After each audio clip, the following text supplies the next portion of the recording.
নমস্কার বন্ধুরা, ঘরোয়া রান্নাঘর রেসিপি চ্যানেলে আপনাদের সকলকে স্বাগতম।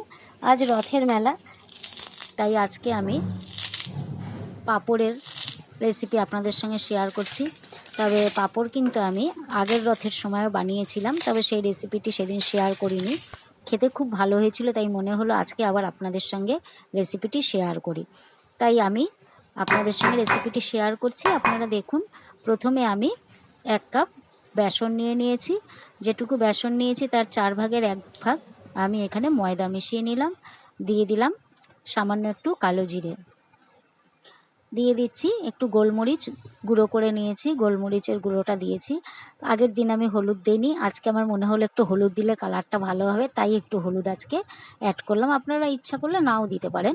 দিয়ে দিলাম একটু আমি বিট লবণ। সবগুলোকে খুব ভালো করে কিন্তু মিশিয়ে নিতে হবে বেসনের সঙ্গে। বেশ খানিকক্ষণ ধরে 10 মিনিট ধরে সমস্ত মশলাগুলো বেসনের সঙ্গে মিশিয়ে নেবেন, তাহলে কিন্তু পাঁপড়টা টেস্টি হবে বেশি। এবার আমি এর মধ্যে দিয়ে দেবো একটু 1 চিমটে খাবার সোডা। খাবার সোডাটা একটু বুঝে শুনে দেবেন, অতিরিক্ত হয়ে গেলে বাজারের কেনা পাঁপড়গুলোতে দেখেছি জিভের মধ্যে যেন কেমন একটা লাগে, খেতে ভালো লাগে না। তাই খাবার সোডার পরিমাণটা কিন্তু খুবই সামান্য দেবেন। এই সামান্য 1 চিমটে খাবার সোডা আমি এর মধ্যে দিয়ে দিলাম। খাবার সোডাটা দিয়েও একটু ভালো করে মিশিয়ে নিচ্ছি।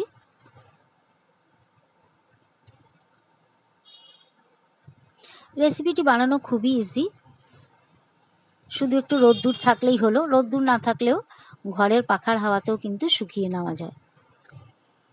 এবার আমি দিয়ে দিচ্ছি এর মধ্যে সামান্য একটু সাদা তেল। 1 চামচ মতো সাদা তেলের মধ্যে অ্যাড করে দিলাম।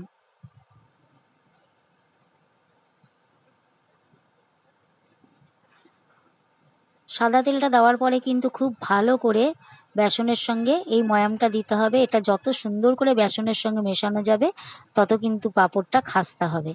তাই আমি কিভাবে মেশাচ্ছি পাঁপড় ইয়েটার সঙ্গে, বেসনটার সঙ্গে, সেটা কিন্তু আপনারা ফলো করবেন। আর সেইভাবেই কিন্তু বেসন আর তেলটা মিক্স করতে হবে।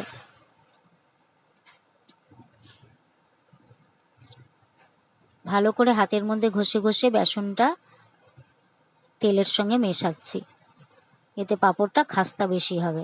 তবে আমার চ্যানেলে যারা নতুন তাদের কাছে আমার রিকোয়েস্ট রইল আমার চ্যানেলটিকে সাবস্ক্রাইব করবার জন্য। চ্যানেলটি আমার 1 বছর হতে চললো, এখনও কিন্তু আমার সাবস্ক্রাইবারের পরিমাণ খুবই কম, কিন্তু আমি খুব আনন্দিত যে আমার 30,000 ভিউয়ার্স প্রায় হয়ে গেছে। কিন্তু আপনাদের কাছে রিকোয়েস্ট, অবশ্যই চ্যানেলটিকে সাবস্ক্রাইব করবেন। খুব ভালোভাবে মিশিয়ে নিয়েছি। এইবারে আমি এর মধ্যে অল্প অল্প করে জল অ্যাড করব। তো খুব সাবধানে কিন্তু জলটা দিতে হবে, কারণ বেসনে কিন্তু খুব কম পরিমাণেই জল লাগে। তাই খুব সামান্য সামান্য করে জলটা আমি মেশাচ্ছি। এতটা বেসন গুলতে আমার কিন্তু 5 চামচ, ছোট চামচের 5 চামচেরও কম জল এখানে আমি অ্যাড করব। খুব সামান্য সামান্য করে জলটা অ্যাড করছি আমি। সম্পূর্ণ বেসনটা ভালো করে মেখে নিতে হবে। আপনারা নিশ্চয়ই দেখলেন আমি কতটুকু জল এখানে ইউজ করলাম। ঠিক এই রকমভাবেই কিন্তু অল্প অল্প করে জল অ্যাড করবেন। এবারে আমি 10 মিনিটের জন্য রেস্টে রেখে দিলাম। 10-15 মিনিট বাদে আমি একটুখানি এই লেচিটাকে আবার একটু দেখুন, ডোটা কিন্তু পুরোপুরি শক্তও না নরম না, মিডিয়াম হবে। এবার এটাকে লম্বা লম্বা করে আমি এখান থেকে কিছু লেচি কেটে নেব। লেচি আমি আপনারা যেরকম খুশি সাইজের কাটতে পারেন, ছোটও করতে পারেন, বড়ও করতে পারেন। আমি 2 রকমেরই লেচি কেটে দেখাবো। আর ছোট পাঁপড়গুলো হলে সুবিধা হচ্ছে অল্প তেলের মধ্যেই ভাজা হয়ে যায়। বড় পাঁপড়গুলো হলে বেশি পরিমাণে তেল দিতে হয়, ওই জন্য আমি বেশিরভাগ ছোট ছোট পাঁপড়ই তৈরি করেছি আগের দিন। সেই পাঁপড়ই কিন্তু আপনাদের কাছে আমি ভেজে দেখাবো, কারণ আজকে আমার এই পাঁপড়গুলো পুরোপুরি শুকোবে না। ওই পাঁপড়গুলো একটু সাদা টাইপের হয়েছে, যেহেতু আমি একটু মধ্যে হলুদ অ্যাড করিনি তাই।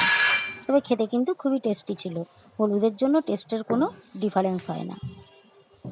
তবে আপনাদের কাছে রিকোয়েস্ট হলো, যারা আমার চ্যানেলে নতুন তারা কিন্তু অবশ্যই চ্যানেলটিকে সাবস্ক্রাইব করবেন, কারণ এক একটা এরকম ভিডিও বানাতে কিন্তু আমাদের প্রচুর পরিশ্রম করতে হয়।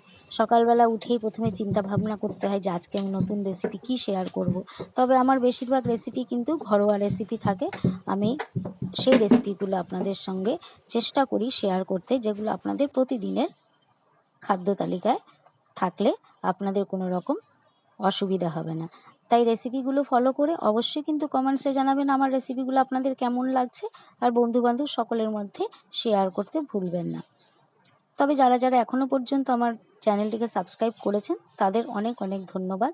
আর যারা এখনও সাবস্ক্রাইব করেননি তাদের কাছে প্লিজ আমার কিন্তু একটু রিকোয়েস্ট, আপনারা কষ্ট করে 1 সেকেন্ডও তো সময় লাগে না একটা সাবস্ক্রাইব করতে। আপনারা শুধু দেখে চলে গেলে হবে না, আপনাদের সাবস্ক্রাইব কিন্তু আমাদের অনেক উৎসাহিত করবে। তাই রিকোয়েস্ট রইল আমার চ্যানেলটিকে অবশ্যই কিন্তু সাবস্ক্রাইব করবেন। দেখুন মুচমুচে তাজা, কি সুন্দর, দেখুন মুচমুচে একদম শব্দ, দেখুন রেসিপিটি তৈরি হয়ে গেল। Thank you.